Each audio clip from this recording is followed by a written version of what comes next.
ఇవాళ నిన్న AP election regulatory commission వారు ఏదైతే ఇక్కడ పబ్లిక్ హియరింగ్ జరుపుతా ఉన్నారో మా పార్టీ తరఫున నేను జెల్లి విల్సన్ గారు వనజ గారు రవీంద్రనాథ్ గారు హాజరు కావడం జరిగింది.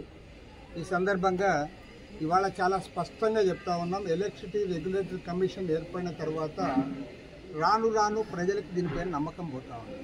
ఎందుకంటే కన్జ్యూమర్ ఎవరైతే వినియోగదారులు ఉన్నారో వాళ్ళ ఇంట్రెస్ట్ కాపాడడం కాకుండా మీరు మరింత ప్రజలపైన భారాలు మోపడానికి ప్రయత్నం చేస్తా ఉన్నారు. నంబర్ 2 ఏమంటే ఇవాళ ట్రూ అప్ ఛార్జెస్ పేరుతో వారు పదే పదే భారాలు మోపుతా ఉంటే దాన్ని వీళ్ళందరూ కూడా చేస్తూ ఉన్నారు. ఇప్పటికే ఆల్రెడీ 5 నెలల కాలంలోనే 6,072 కోట్ల రూపాయలు ఒకసారి, 9,412 కోట్ల రూపాయలు ఒకసారి, 2 సార్లు మోపారు. ఈసారి 3వసారి మీకు ఉండదని చెప్తారు. ఉండదని చెప్పినా సరే దాన్ని కంటిన్యూ చేస్తూనే ఉంటారు కదా. కాబట్టి ఏమంటే ప్రజలపైన పదే పదే భారాలు మోపుతూ ఉన్నారు. నంబర్ 1.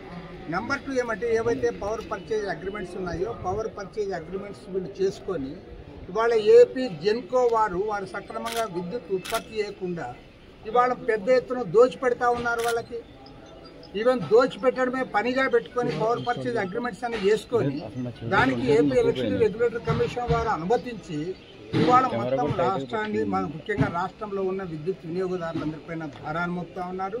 దాన్ని కూడా వాళ్ళ దృష్టికి తేవడం జరిగింది. అదేవిధంగా స్మార్ట్ మీటర్కి సంబంధించి చంద్రబాబు నాయుడు గారు అధికారం లేనప్పుడేమో స్మార్ట్ మీటర్స్ వద్దు అంటున్నారు. ఇవాళ మళ్ళీ అధికారం వచ్చిన తర్వాత స్మార్ట్ మీటర్స్ పెడతామంటున్నారు.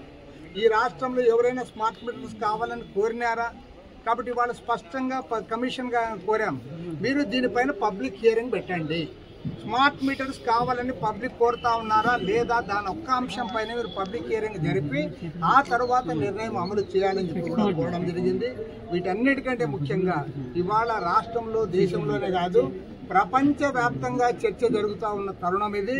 ఇవాళ అదానీతో ఏదైతే ఒప్పందం చేసుకున్నారో అది అదానీతో కాదు సెకీతో ప్రచారం చేస్తూ ఉన్నారు. సెకీతో కాదు, అదానీ కోసం 7,000 మెగావాట్ల విద్యుత్ శక్తి కొనుగోలు చేసి అదానీ నుండి 1,750 కోట్ల రూపాయలు లంచాలు తిన్నారు.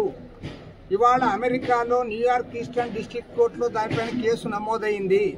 గౌతమ్ అదానీ, సాగర్ అదానీకి నోటీసులు ఇచ్చారు. ఈ సందర్భంలో ఇవాళ కమిషన్ తప్పుపడతా ఉన్నాం. కమిషన్ కూడా ఈ అగ్రిమెంట్ కన్సెంట్ ఇచ్చింది. కాబట్టి ఈరోజు ఒక చారిత్రాత్మకమైన దినం ఇది. ఏపీ ఎలక్ట్రిసిటీ రెగ్యులేటరీ కమిషన్ ఏదైతే వారి కన్సెంట్ ఇచ్చిందో ఆ కన్సెంట్ను విత్డ్రా చేసుకోవాలని మేము కోరడం జరిగింది.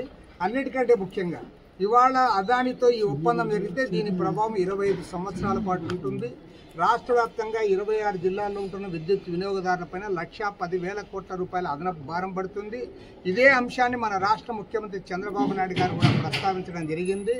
ఇవాళ హైకోర్టులో కూడా దానిపైన మేము కేసులు వేసాం గతంలో.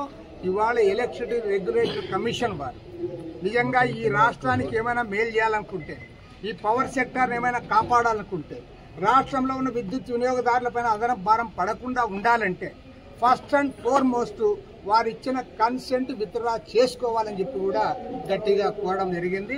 ఎలక్ట్రిసిటీ రెగ్యులేటరీ కమిషన్ న్యాయం చేయాలని చెప్పి కూడా కోరుతాం. సార్ ఏంటి సార్ ఇప్పుడు భవిష్యత్ కార్యాచరణ ఏమైనా ఉందా? ఎన్నికల ముందు ఇచ్చిన హామీలు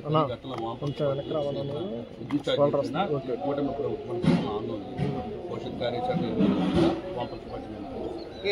రెగ్యులేటరీ కమిషన్ దృష్టికి అన్ని అంశాలు తెచ్చాము. నిన్న వామపక్షాలందరూ కూడా ఇక్కడ ధర్నా కూడా చేశాము. రెగ్యులేటరీ కమిషన్ యొక్క తీర్పు వచ్చిన తర్వాత మేమందరం కూడా సమావేశం కాబోతా ఉన్నాము. వామపక్షాలే కాకుండా ఇందులో కలిసి వచ్చే రాజకీయ పార్టీలు, ప్రజా సంఘాలు అందరినీ కూడా కలుపుకొని రాష్ట్ర వ్యాప్తంగా 26 జిల్లాల్లో పెద్ద ఎత్తున ఉద్యమాన్ని చేపడతాం. వదిలిపెట్టే సమస్య లేదు. అదేవిధంగా ముఖ్యమంత్రి చంద్రబాబు నాయుడుకి కూడా ఈ సందర్భంగా నేను ఒకటే చెప్తా ఉన్నాను, ఇవాళ ఇది మీకు పరీక్షా సమయము. ఎందుకంటే మీరు ఆ రోజు గతంలో ఈ అదానీతో అగ్రిమెంట్ తప్పని మీరే అన్నారు. ఇవాళ మీ ఫైనాన్స్ మినిస్టర్గా ఉన్న పయ్యావుల కేశవ్ గారు కూడా నేను వేసిన తర్వాత ఆయన కూడా హైకోర్టులో కేసు వేశాడు. మరి ఇవాళ మీరు అధికారంలో ఉండి ఆ అగ్రిమెంట్ పైన ఎందుకు మాట్లాడడంలే? చంద్రబాబు నాయుడు అసెంబ్లీలో అదానీ పేరు ఎత్తడానికి కూడా జంకుతా ఉన్నాడు. కాబట్టి ఏమంటే ఇవాళ స్పష్టంగా చెప్తా ఉన్నాం, మీరు ఎన్డీఏ కూటమిలో చేరినందువల్ల అదానీకి లొంగిపోతే రాష్ట్ర ప్రజలు క్షమించరు. ఖచ్చితంగా ప్రజలు దీనిపైన కూడా తీర్పు చెప్తారు. కాబట్టి నేను ఇవాళ ప్రభుత్వానికి కూడా కోరుతా ఉన్నా, ముందుకు రావాలి. కరెంటు ఛార్జీలు తగ్గించే